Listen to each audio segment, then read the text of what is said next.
The Wasteland remembers its legends. Not all legends are forged through victory. Some rise on brute force, some on strategy, and then there are the ones who write their legacy in failure so spectacularly, it's repeated for generations. Power is fleeting. Some survivors learn that the hard way. Others, well, they don't learn at all. Welcome to Wasteland Infamy, Legends of Chaos. I am your host, Jace Holloway, the Wasteland's premier storyteller. In this first episode, we'll dive deep into the underground, where power wasn't measured in bullets or blood, it was measured in beans.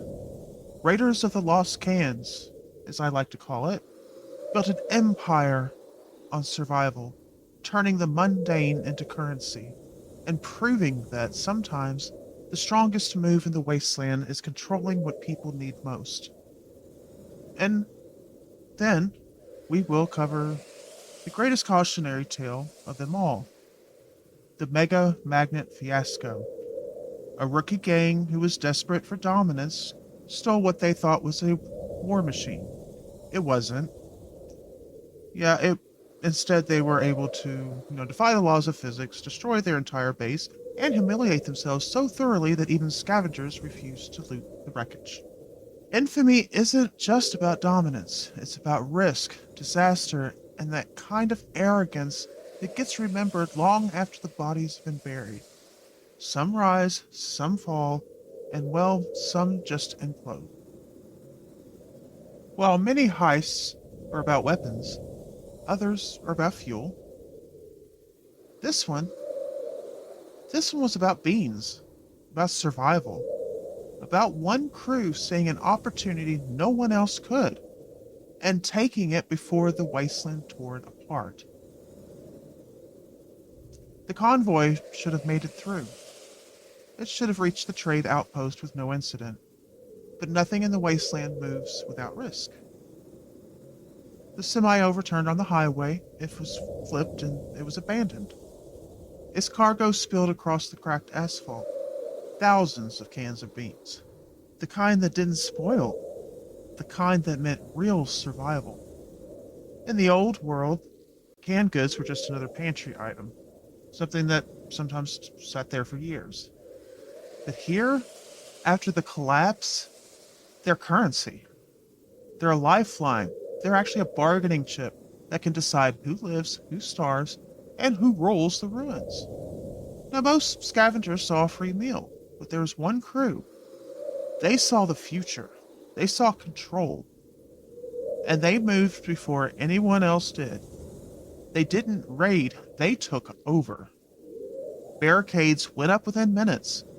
Vehicles were flipped, choke points established, and the crew blocked the roads before rival factions even realized that they were sitting there, waiting to be taken.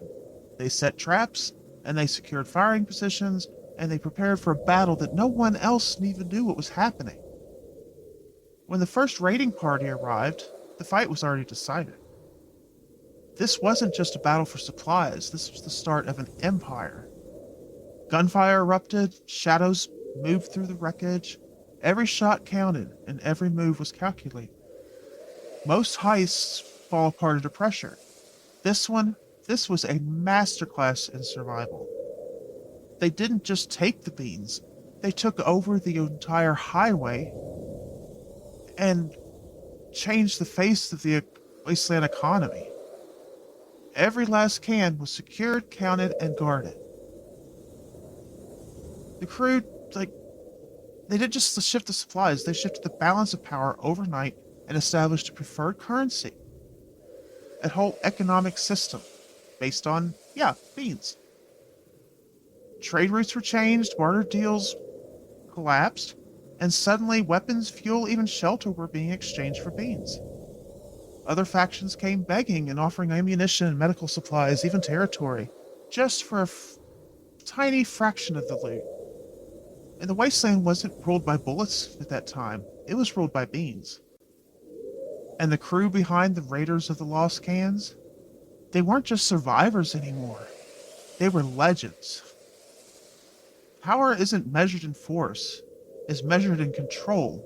And after this heist, They controlled everything. Beans, the Wasteland's most trusted currency. Tired of unreliable trade deals? Sick of bartering for mystery meat and getting ripped off? Introducing the only currency that you can trust. Beans. That's right, canned beans. Durable, nutritious, the backbone of economy. In uncertain times, you need a trade resource that won't let you down. Bullets run out, water gets stolen, but beans stand the test of time. Here at the Vaulted Lagoon Trading Company, we don't ask where the beans come from. We only ask who's willing to deal. Some say we have access to the largest reserve in the Wasteland, but honestly, those details aren't important. What matters is that we've got them, and now you want them. Need fuel? Trade beans. Need weapons? Beans. Need medical supplies? Buddy, you better believe beans can get you that antidote. You can even get enough beans to eat your fill and contribute enough gas to add to the destruction and decaying atmosphere, while still having enough left over to barter. And for a limited time only, we're offering our legendary 100-can survival pack, the perfect starter kit for anyone looking to become a Wasteland mogul overnight. Some might say that this exact collection of beans was once highly sought after, but that's just speculation, right? Vaulted Lagoon Trading Company, because in the Wasteland, beans mean power. Huh. That 100-can survival pack may be worth checking out. It's only about a half mile from here. I don't know, I might have to go check that. Oh, we're back.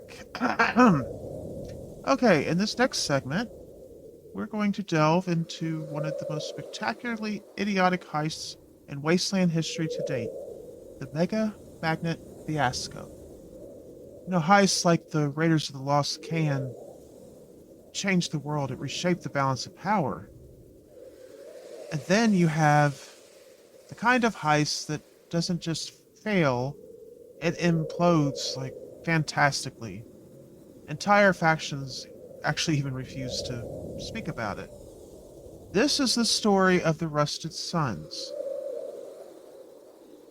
This faction's greatest mistake, their greatest humiliation, and the day that their own weapons turned against them. Every faction starts somewhere. Some rise through force, others are careful with strategy. The Rusted Sons, they thought they could shortcut their way into power with one big score. They were new, restless, and reckless. They were convinced that their inevitable dominance was just one bold move away. They were wrong. What they lacked in experience, they made up for in unchecked confidence and a complete disregard for details. Their plan, it was simple, or at least they thought so. Well, word had spread about an experimental Wasteland weapon buried in an abandoned research facility.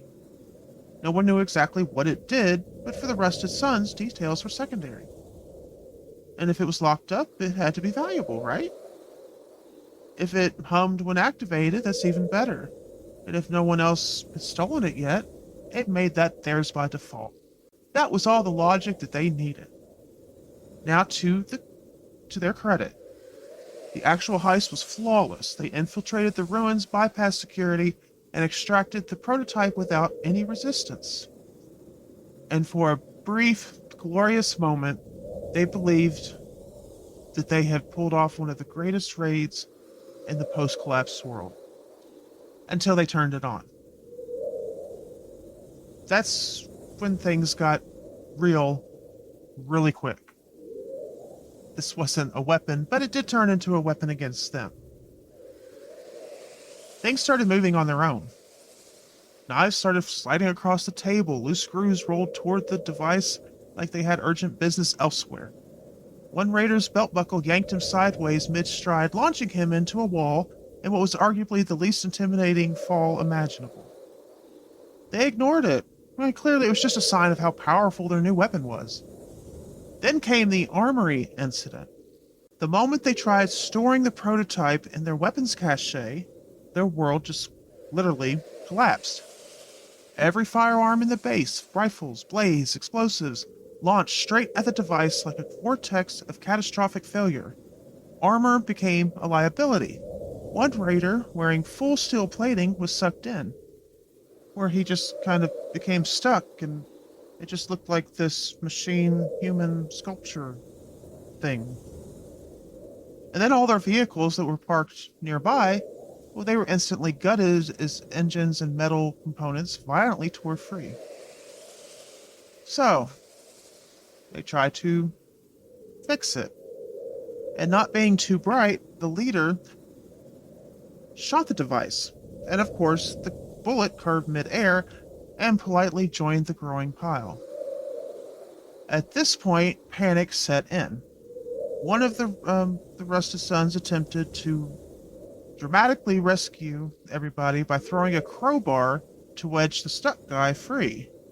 The crowbar immediately joined the swirling vortex of shame. Another tried swinging a metal pipe at the device. You could probably guess how that ended. By the time the Rusted Sons figured out how to shut down the prototype, using a borrowed plastic screwdriver from a rival faction, the damage was permanent. Their arsenal was gone. Their vehicles were unrecognizable wreckage. Their reputation was destroyed before you'd even had a chance to form. Scavengers who checked the wreckage days later found a perfectly preserved pile of fused-together weapons, armor, and supplies. A towering monument to overconfidence and just stupidity. The tower was so massive that to this day, even scavengers don't want to mess with it. And just like that, their faction was famous. Not in the way they wanted. They became a laughingstock of the Wasteland. I mean, no warlord or faction rises without scars, and not all scars are earned in battle, but these were just born from being idiots. And if there's one lesson to take from this, it's very simple. If you don't know what you're stealing, maybe don't steal it. Survival in the Wasteland isn't about luck, it isn't about firepower. It's about knowing what lasts. Power, fear, and mistakes are the stories that refuse to die. Some empires may fall to dust, but the Raiders of the Lost Cans still hold the throne. And the Rusted Sons, well, some lessons are learned the hard way, sometimes violently, sometimes via a swirling vortex of scrap metal. But no matter how the sands shift, no matter who rises or falls, one truth remains. The Wasteland never forgets. Until next time, survivors, stay sharp, stay wary, and whatever you do, don't become the next legend for all the wrong reasons. See you next week. I wonder if I can get there before they run out of the 100-can survival pack. Gotta go. Ash in the sky, dust in my veins. Every city fell, only wreckage remains. I ain't a hero, I ain't a saint. I'm just a sinner who learned how to wait. No gods, no kings, just fire and dust. Loyalties, but no more trust. Let the world rage, let the world decay. I'll be standing when the skies turn gray.